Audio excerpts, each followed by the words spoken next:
Or the Seattle Seahawks about to pull off a blockbuster trade that changes the balance of power in the National Football League? Explosive rumors suggest Seattle is targeting a dream pass rusher to create what many are already calling the scariest defense in football. Some believe this move would give the Seahawks an unstoppable front, capable of dominating every offensive line in the league, while others question the cost and whether such a massive trade is truly realistic. If this deal becomes official, Seattle's defense could instantly become one of the most feared units in the NFL. Yo, what is up, 12s? Welcome back to Seahawks Nation Update, the channel where we keep it real about our squad every single day. No fake hype, no sugarcoating, just straight Seahawks football talk from fans who live and breathe this team. And man, today we got a lot to talk about because I'm telling you right now, this offseason is starting to feel different. You could feel it. The energy around this team is intense. The pressure is intense. And honestly, that's what happens when you're the defending Super Bowl champions. I still can't believe we're even saying that out loud. Super Bowl champions. Seahawks fans waited years to hear those words again, and now the entire league is looking at Seattle differently. Nobody's sleeping on this team anymore. Every move matters now. Every roster decision matters now. Every weakness gets magnified because when you're on top, everybody's chasing you. And this morning, I woke up, grabbed my phone, started scrolling through Seahawks updates, and instantly realized we needed to have this conversation immediately because there are two major things happening right now that tell you exactly where this franchise is mentally heading into the season. First, there are multiple players on this roster who are fighting for their NFL future right now. Not fighting for snaps, not fighting for a bigger contract, fighting just to survive roster cuts. And what makes it crazy is these aren't random no-name players. These are guys with actual talent, guys who could probably contribute on other teams. But when your roster is loaded like Seattle's roster is right now, somebody always gets squeezed out. And then on top of that, there's this trade rumor floating around involving a wide receiver that honestly makes too much sense for me to ignore. The deeper I looked into it, the more I started thinking this could absolutely be something Seattle explores before camp really heats up. So yeah, today we're diving into all of it. But real quick, if you rock with Seahawks content every single day, hit that subscribe button and join the family. And make sure you drop a like because it seriously helps push these videos out to more 12s. We're building something special here, and I appreciate every single one of you that keeps showing up. Now let's get into this because this roster battle situation is fascinating. The Seahawks are in one of the toughest positions a championship team can be in. The roster is too good. Think about that for a second. Usually, teams are desperate to fill holes after winning. Usually, guys leave in free agency. Usually, the depth falls apart. But Seattle managed to keep the core together, and now there's barely any room left for bubble players to survive. That brings us to George Helani. Man, I genuinely feel for this dude, because every time it looks like he might get momentum, something happens. Injuries, roster competition, new signings, something always gets in the way. And now, the Seahawks running back room is crowded. Like, seriously crowded. You've got Zach Charbonnet, still expected to be a major piece once he's fully healthy.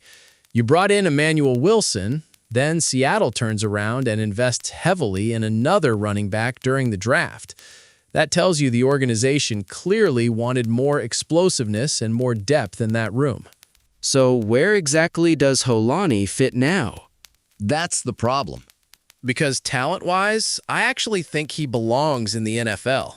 He runs hard, he's physical, he fights for extra yards. He's got enough burst to create chunk plays.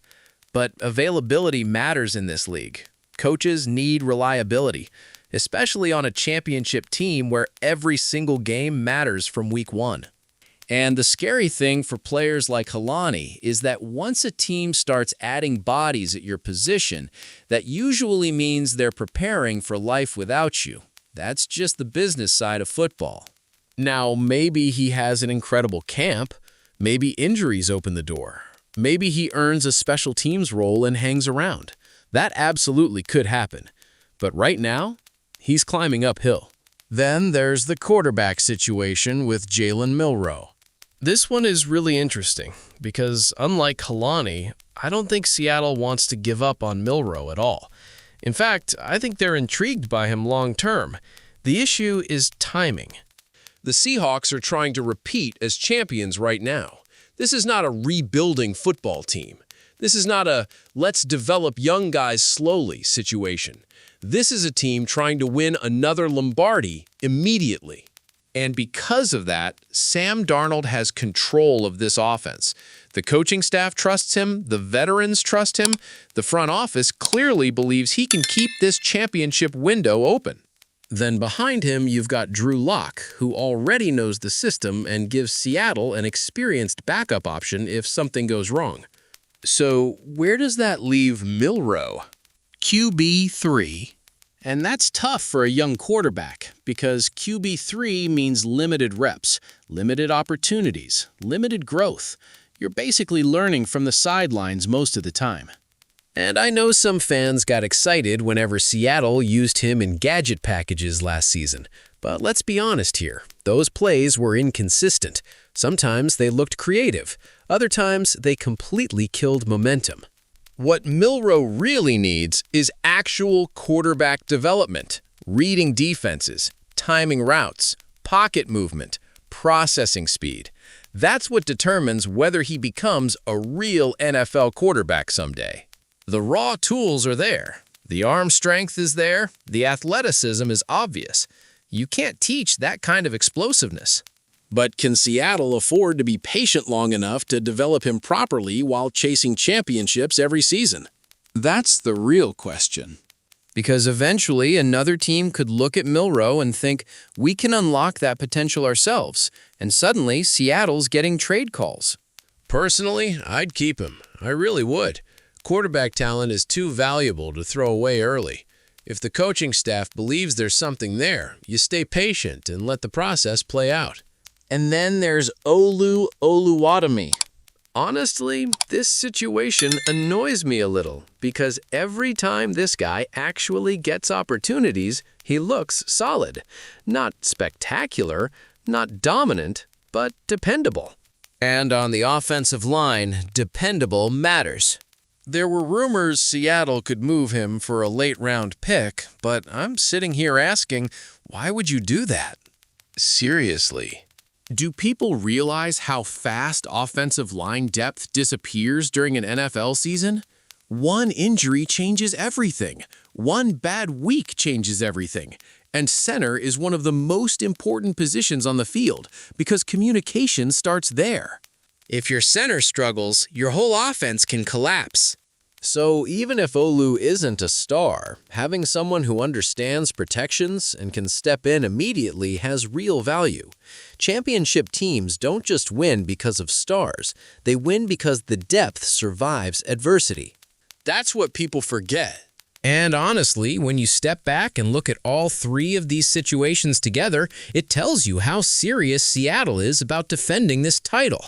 Nobody is guaranteed anything. Every roster spot has pressure attached to it now. But 12s, that's only half the story today, because now we got to talk about this receiver rumor. And I'm telling you right now, this is the type of move championship teams make quietly before everybody else realizes what's happening. The Seahawks stayed surprisingly calm during the draft at wide receiver. A lot of fans expected Seattle to attack that position aggressively, but they really didn't. They waited. They stayed patient. They added depth pieces, but they didn't make that huge splash. And ever since then, I've been asking myself the same question over and over. Does this team have enough vertical speed? Because yes, Jackson, Smith, and Jigba is a monster. Cooper Kupp still gives you elite route running and experience. The depth is respectable. But who scares defenses deep consistently? Who forces safety